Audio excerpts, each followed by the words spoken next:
नमस्कार, राम राम साय, काई हालचाल है जीवड़ा ठाको। आशा और उम्मीद करूं कि सगला जीवड़ा बढ़िया है, मजे में है और मौज में है। हाँ तो थोड़ा सा साथियों दिक्कत हुई है, मौसम चेंज हुआ है तो गला खराब और बुखार वगैरह, लेकिन फिर भी कोई दिक्कत नहीं है। क्लास लेने का पूरा हम प्रयास करेंगे। सभी साथी जुड़ जाएं, चैनल को सब्सक्राइब, वीडियो को लाइक और शेयर जरूर कर दें। पहला आज हम क्लास में जो कवर करेंगे पशु परिचर भर्ती के लिए या अन्य एग्जाम की तैयारी करें तो उसके लिए भी महत्वपूर्ण रहेगा जनरल साइंस, सामान्य विज्ञान के कुछ महत्वपूर्ण सवाल जो बार बार एग्जाम में पूछे जाते हैं। अब देखो, एक रेगुलर साइंस की क्लास भी रखेंगे क्योंकि पशु परिचर में पहला पार्ट है जिसमें 105 सवाल आएंगे। आप सभी को पता है 105 सवाल आएंगे, जिसमें 30 सवाल 35 सवाल गणित के आएंगे और 30-35 सवाल आपके मैथ के आएंगे और 30-35 सवाल आपके किसके आएंगे, राजस्थान जीके के आएंगे। तो राजस्थान जीके के साथ साथ में जनरल साइंस और मैथ भी बहुत ज़्यादा महत्व रखेगा, इसलिए इनको भी आपको ज़रूर पढ़ना है साथियों, ताकि आपका परीक्षा में स्कोर है वो अच्छा हो सके, है ना। ऐसा नहीं हो कोरा ओनली बोर्ड जीके पढ़ के जाओ और वहां पर फिर हालत खराब हो जाए, है ना। इसलिए आप अच्छे ढंग से सारा सब्जेक्ट है वो कवर करके जाना। निम्न में से कौन सी दूरी की इकाई है, देखो पहला सवाल पूछा गया है कौन सी दूरी की इकाई है, दूरी की इकाई पूछी गई है। वर्ष, अर्धवर्ष, प्रकाश वर्ष या मीटर। तो दूरी की इकाई क्या हो जाएगी भाई, सबसे बेसिक सवाल है देखो साइंस का। और ये सवाल आर्मी, इंडियन आर्मी जैसे जीडी के पेपरों में पूछे जाते हैं। पशु परिसर की 10वीं लेवल की भर्ती है तो 10वीं लेवल की साइंस आएगी, तो इसमें ऐसे सवाल पूछे जा सकते हैं। तो ये आपकी है प्रकाश वर्ष की। जो साथी सी उत्तर बता रहे हैं उन सभी विद्वान साथियों का यहाँ पर राइट आंसर आ चुका है। सेकंड सवाल है कि एक प्रकाश वर्ष दूरी बराबर होती है, एक प्रकाश वर्ष दूरी बराबर होती है किसके बराबर होती है, 9.46 इंटू 10 की घात 10 किलोमीटर, 9.46 इंटू 10 की घात 12 किलोमीटर, 9.46 इंटू 10 की घात 10। एक प्रकाश वर्ष दूरी किसके बराबर होती है, ये सवाल पूछा जाता है। तो ध्यान रख लेना, 9.46 इंटू 10 की घात 12 किलोमीटर। जो साथी बी उत्तर दे रहे हैं उन सभी का क्या हो जाएगा भाई, राइट हो जाएगा। सभी का करेक्ट आ चुका है। अगला सवाल देखते हैं। यदि आपको पूरा कोर्स सही है तो अपने स्टडी एग्जाम एकेडमी का ऐप है प्ले स्टोर पर, मैं लिंक नीचे डिस्क्रिप्शन में दे दूंगा। उसमें सभी भर्तियों के ऑनलाइन कोर्स है वो शुरू कर दिए गए हैं। आप घर बैठे ऑनलाइन नाम मात्र की 100-200 रुपए की फीस में आप पूरी तैयारी वो कर सकते हैं। वेग में परिवर्तन की दर कहलाती है साथियों, वेग में परिवर्तन की दर को क्या बोलते हैं, बल, संवेग, त्वरण या विस्थापन। वेग में परिवर्तन की दर को क्या बोलते हैं, बिल्कुल बेसिक देखो सवाल है।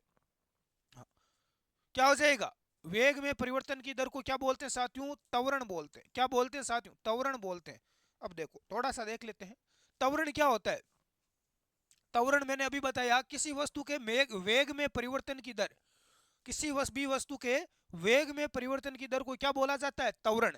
त्वरण बराबर क्या होता है साथियों, त्वरण बराबर होता है वेग में परिवर्तन, वेग में परिवर्तन बटा परिवर्तन में लगा समय। इसका सूत्र क्या होता है त्वरण का, वेग में परिवर्तन बटा परिवर्तन में लगा समय। यानी कि इसका ऐसा ही मात्रक यदि आपको पूछे त्वरण का कि भाई त्वरण का ऐसा ही मात्रक क्या होता है, तो मीटर प्रति सेकंड स्क्वायर होता है। क्या होता है, मीटर प्रति सेकंड स्क्वायर इसका मात्रक होता है।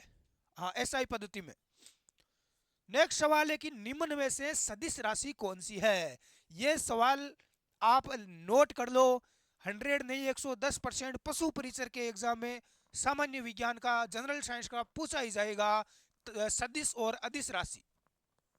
अरे जीवड़ा, सदिश राशि कहीं हुए और अदिश राशि कहीं हुए, माने बताओ। तो वो सवाल जरूर पूछी, कार्य, समय, द्रव्यमान या बल, इनमें से सदिश राशि कौन सी है। बाकी बची हुई सारी की सारी राशियां क्या हो जाएगी गुरुजी, अदिश हो जाएगी। हाँ, तो सदिश राशि हो गई साथियों, इनमें बल, बल क्या है सदिश, तो बाकी सारी क्या हो गई, अदिश हो गई। अब थोड़ा सा जान लेते हैं भाई सदिश और अदिश के बारे में, क्योंकि यहाँ से सवाल हमारा पूछा जाएगा तो इसको थोड़ा बहुत कवर कर लेते हैं। सदिश राशियां क्या होती है, परिभाषा से आप समझने का प्रयास करें। ऐसी राशियां जिनमें परिमाण के साथ साथ दिशा की भी क्या होती है, आवश्यकता। सदिश जिसमें दिशा होती है और अदिश जिसमें दिशा की आवश्यकता नहीं होती है, सीधा शॉर्ट में आप याद रख सकते हो।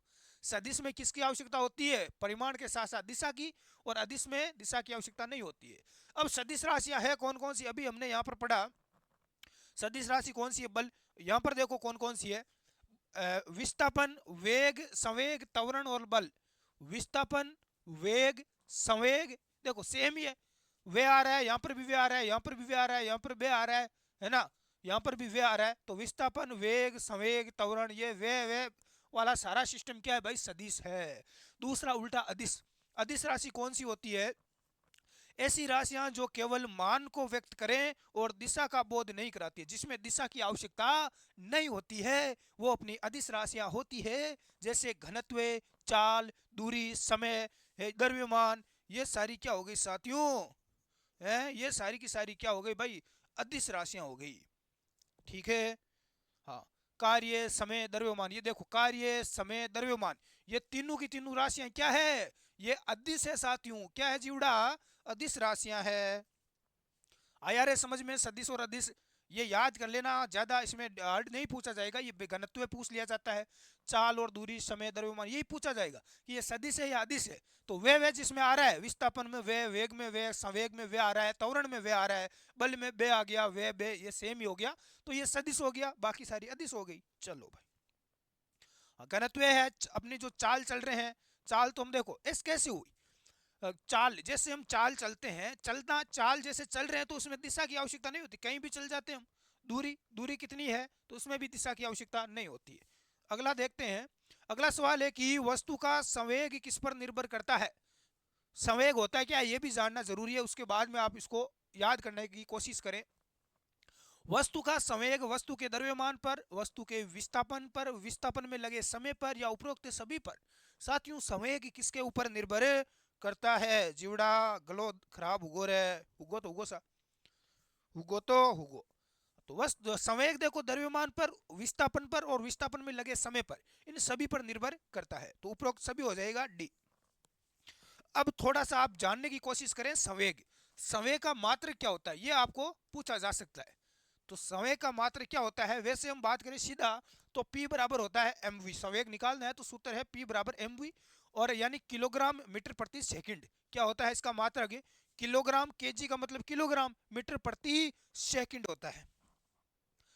निम्न में से कौन सी अदिश राशि है? ये देखो वापस अदिश और सदिश आ गई। अब गलत नहीं होना चाहिए। विस्थापन वह आ गया, सदिश हो गई गुरुजी, त्वरण में वह आ गया, वेग हो गया और आयतन हो गया।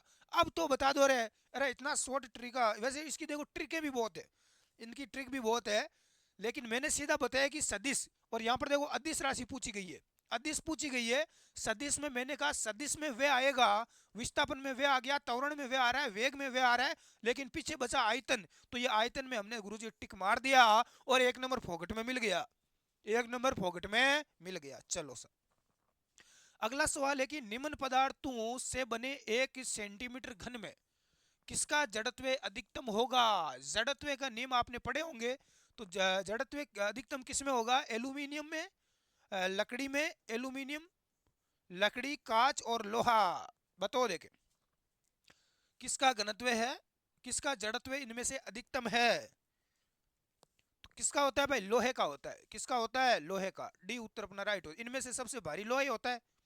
चलो, निम्न में से किस इंजन का कार्य न्यूटन के तीसरे नियम पर आधारित है? किस इंजन का कार्य न्यूटन के तीसरे नियम पर आधारित? एक बार आप न्यूटन के नियम जरूर पढ़ लेना साथियों, जो भी न्यूटन ने नियम दिए हैं। कार इंजन, जेट इंजन और रॉकेट, हवाई जहाज इंजन, या इनमें से कोई नहीं? जल्दी से कमेंट करो देखें।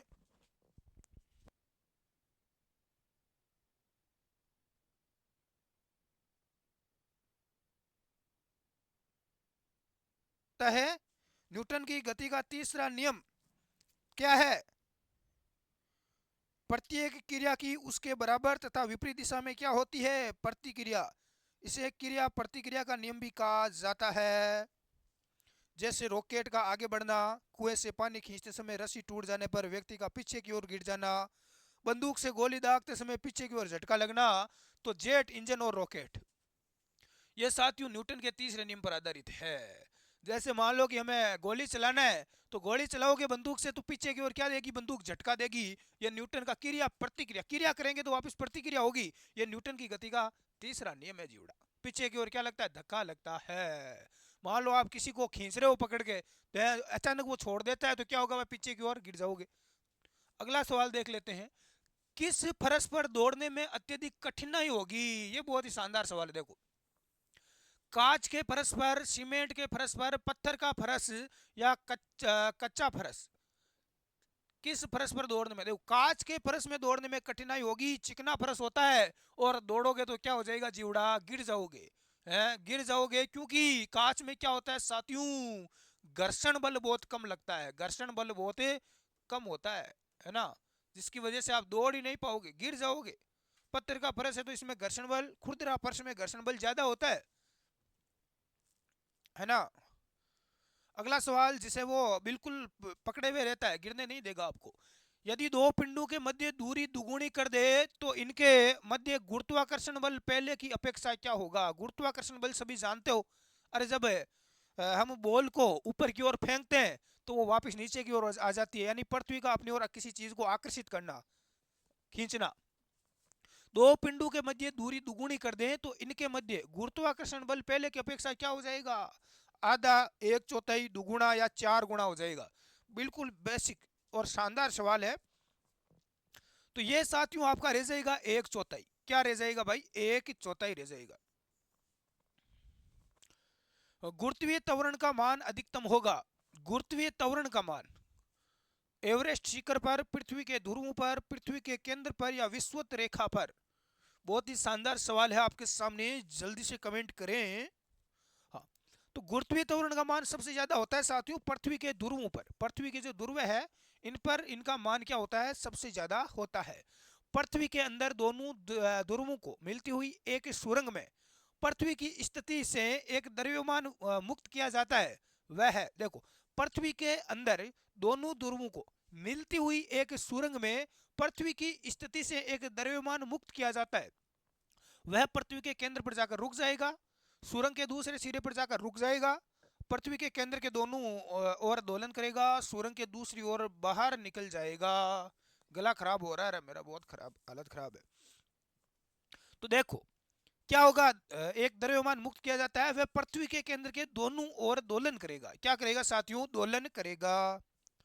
एसआई पद्धति में बल का मात्रक क्या होता है। बहुत ही इजी सवाल है। देखो, यूं सोरो सवाल कोनी गुरुजी दुनिया में। अब मत बोलना आपने पशु परिचर का पेपर हार्ड बना दिया। अरे इससे इजी क्या बनाए रहे। बल का मात्रक क्या होता है, डाइन, पाउंड, न्यूटन या किलोग्राम। एसआई पद्धति में होता है साथियों बल का मात्रक न्यूटन। क्या होता है, न्यूटन होता है जीवड़ा। चलो 3 नंबर राइट हो जाएगा भाई। अभी देखो बहुत सारे लोग बोल रहे हैं इतने दिन की सर इसकी पीडीएफ हमें उपलब्ध नहीं हो रही है। तो अपना स्टडी एग्जाम एकेडमी इस नाम से टेलीग्राम पर ग्रुप है, उसमें आप जुड़ जाना। मैं लिंक नीचे डिस्क्रिप्शन बॉक्स में दे दूंगा। टेलीग्राम ग्रुप में आपको इसकी पूरी पीडीएफ भी मिल जाएगी, यानी बाद में आप इसको पढ़ भी सकते हैं। और इसके पीडीएफ के सबसे नीचे सवालों के सबसे लास्ट में आपको इसके उत्तर भी मिल जाएंगे, आंसर भी, है ना। तो आपको चिंता नहीं करनी, ये सुविधा हम उपलब्ध करवा रहे हैं। या अपना ऐप डाउनलोड कर लेना प्ले स्टोर से, स्टडी एग्जाम एकेडमी। इसमें भी इसका पूरा टेस्ट मिल जाएगा और फ्री पीडीएफ भी मिल जाएगी। न्यूटन की गति के तीसरे नियम से प्राप्त किया जा सकता है। द्रव्यमान संरक्षण नियम, संवेग संरक्षण नियम, आवेग संरक्षण नियम या उपरोक्त सभी। न्यूटन का तीसरा नियम है क्रिया प्रतिक्रिया का नियम। इससे क्या प्राप्त किया जा सकता है, संवेग संरक्षण का नियम। किसका नियम भाई, संवेग संरक्षण का नियम। बी उत्तर अपना क्या हो जाएगा, राइट हो जाएगा। समान ताप की गेंदें परस्पर टकराती है, निम्न में से क्या उसका संरक्षित रहेगा। समान ताप की गेंदें आपस में टकराएगी तो उसमें क्या बिल्कुल भी चेंज नहीं होगा, सुरक्षित रहेगा। उसका ताप, उसका वेग, उसका संवेग या उसकी गतिज ऊर्जा। देखो दुनिया का सबसे शानदार सवाल आपके सामने आ चुका है। तो साथियों ऐसी स्थिति में उसका ताप है वो बदल जाएगा, वेग बदल जाएगा, गतिज ऊर्जा बदल जाएगी, लेकिन उसका संवेग बिल्कुल सुरक्षित रहेगा। संवेग क्या रहेगा, बिल्कुल सुरक्षित रहेगा। ऊर्जा का मात्रक क्या होता है। अरे यूं बढ़िया सवाल कटे रहे दुनिया में। ऊर्जा को मात्रक कहीं हुए जीवड़ा, वॉट, किलोमीटर प्रति घंटा, जूल, किलोग्राम प्रति सेकंड। तो ऊर्जा का मात्रक होता है साथियों जूल। कार्य का मात्रक भी क्या होता है, कार्य का मात्रक भी जूल होता है। स्वतंत्रता पूर्वक गिरती वस्तु की गतिज ऊर्जा का मान। स्वतंत्रता पूर्वक कोई वस्तु जिसको हम ऊपर से छोड़ रहे हैं, मान लो कि कोई बॉल है, गेंद है, उसको हम ऊपर से छोड़ रहे हैं, वो नीचे की ओर गिर रही है, तो इसकी गतिज ऊर्जा का मान क्या हो जाएगा जीवड़ा? नियत रहेगा। अरे बिल्कुल चेंज नहीं होगा गुरुजी, बढ़ता रहता है, घटता रहता है, शून्य होता है। अब बताओ देखे, अब इसमें मजा आएगा बिल्कुल। तो साथियों ऐसी स्थिति में क्या जवाब दोगे? गुरुजी सोचा, अरे सोचबाऊ काम कोनी चाले, मरवा दिया। उसका गतिज ऊर्जा का मान बढ़ता रहता है। क्या होता है साथियों? गति बढ़ती रहती है, ध्यान रख लेना। चलो अगला नेक्स्ट सवाल आपके सामने स्क्रीन पर आ चुका है। यदि एक वस्तु का द्रव्यमान आधा, उसका द्रव्यमान आधा तथा वेग दोगुना कर दिया जाता है, तो इसकी गतिज ऊर्जा का मान पहले की अपेक्षा क्या होगा? 4 गुना, दुगुना, आधा या 8 गुना? देखो द्रव्यमान तो आधा हो गया, वेग दुगुना कर दे, गतिज ऊर्जा का मान पहले की अपेक्षा दुगुना हो जाएगा। क्या हो जाएगा भाई? दुगुना।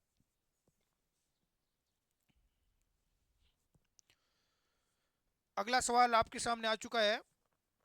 किसी वस्तु का वेग दुगुना कर दे, किसी वस्तु का वेग क्या कर दिया जाए? दुगुना कर दिया जाए, तो उसका त्वरण दुगुना हो जाएगा, उसका संवेग दुगुना हो जाएगा, गतिज ऊर्जा दुगुनी हो जाएगी, स्थितिज ऊर्जा दुगुनी। मरवा दिया रे। अरे यहाँ को सवाल वेग दुगुना कर दे, ये साथियों फिजिक्स का, भौतिक विज्ञान का सवाल है। वेग दुगुना कर दे तो उसका संवेग भी दुगुना हो जाएगा। संवेग क्या हो जाएगा? दुगुना हो जाएगा। बी उत्तर अपना राइट होगा। अगला सवाल आ चुका है भाई, जल्दी से बताओ देखें। पृथ्वी तल की ओर स्वतंत्रता पूर्वक गिरती किसी वस्तु की कुल ऊर्जा का मान। यहाँ पर ध्यान रख लेना, कोई वस्तु है उसको ऊपर से हमने छोड़ दिया, पृथ्वी की ओर नीचे आ रही है, तो ऐसी वस्तु की कुल ऊर्जा का मान क्या होगा? घट जाएगा, स्थिर रहेगा, शून्य हो जाएगा, या बढ़ता रहता है? ये भी फिजिक्स का सवाल है ना, भौतिक विज्ञान का है। तो ऐसी वस्तु की कुल ऊर्जा का मान क्या रहेगा साथियों? बिल्कुल ऊर्जा का मान वही रहेगा, ऊर्जा का मान क्या रहेगा? स्थिर रहेगा। नेक्स्ट अगला सवाल, समान गहराई पर निम्न तरल पदार्थों में से किसके कारण तल पर दाब अधिकतम होगा? समान गहराई पर निम्न तरल पदार्थों में से किसके कारण तल पर दाब अधिकतम होगा? केरोसिन तल, शुद्ध पानी, समुद्री पानी, या पारा? तो किस पर होगा भाई दाब अधिक? पारा, मरकरी। किसी जलाशय का बांध अधिकतम दाब अनुभव करता है। ये तो बिल्कुल दिमाग थोड़ा सा लगाओ, ऐसे ही उत्तर निकाल दोगे। मान लो कि कोई जलाशय है, ठीक है गुरुजी, मान लो ये हौज है पानी का, पानी का टांका है, इसमें देखो पानी भर दिया। ये क्या भर दिया भाई? ये पानी भर दिया हमने। ओके। अब ये बांध है या कोई भी चीज मान लो, बांध अधिकतम दाब कहाँ पर रहेगा? दबाव अधिकतम कहाँ पर रहेगा? इसके ऊपरी भाग पर, ऊपरी भाग पर क्या दबाव रहेगा? बिल्कुल ही नहीं रहेगा। मध्य भाग में, मध्य भाग में ठीक ठाक रहेगा, पेंदे पर या सभी स्थानों पर बराबर रहेगा।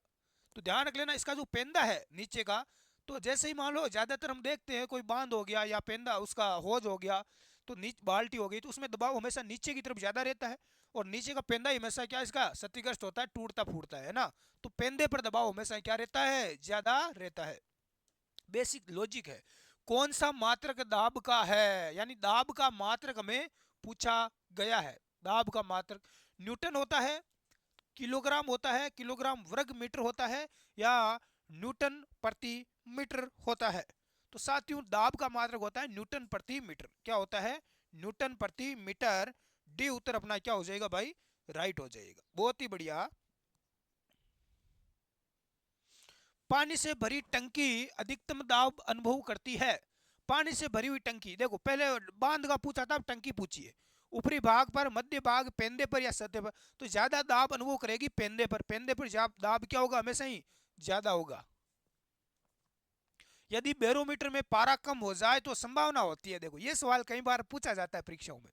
बैरोमीटर में यदि पारा कम हो जाए तो संभावना किसकी होती है भाई? गुरुजी मरवा दिया। कहीं आई रहे, मौसम साफ रहेगा? बिल्कुल भी को नहीं रहे। मौसम ठंडा रहेगा? बिल्कुल भी नहीं। ओले पड़ेंगे? बिल्कुल भी नहीं। आंधी तूफान आएगा? क्या आएगा जीवड़ा? बैरोमीटर में पारा कम हो गया है, यानी आंधी और तूफान आने का संकेत है भाई, संभावना है कि आंधी और तूफान आ सकता है।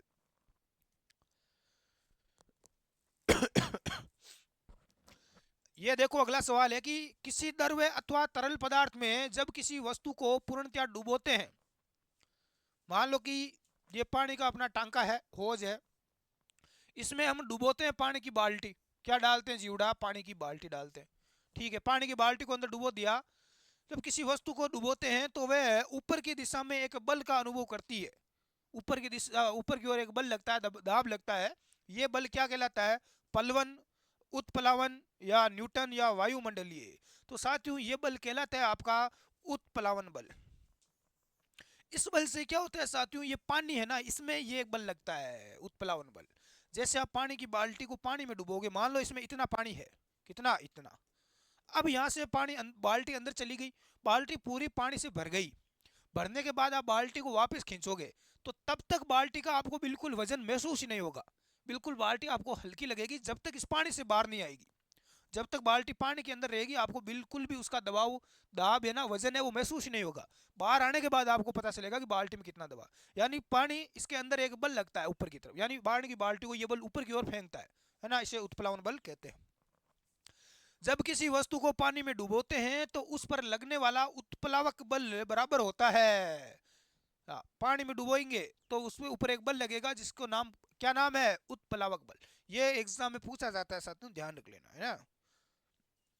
ये वस्तु के भार के बराबर होता है, वस्तु के आयतन के बराबर होता है, वस्तु द्वारा हटाए जाने गए द्रव्य, तो साथियों ये बराबर होता है डी। इस पर जो उत्प्लावक बल लगता है ये वस्तु के भार के बराबर होता है, जितना उसमें भार है, और उस वस्तु के द्वारा हटाए गए जो द्रव्य है, पानी है, उसके घनत्व पर यह निर्भर करता है। कुएं से पानी खींचते समय बाल्टी पानी के अंदर हल्की मालूम होती है, ये मैंने पहले ही बता दिया।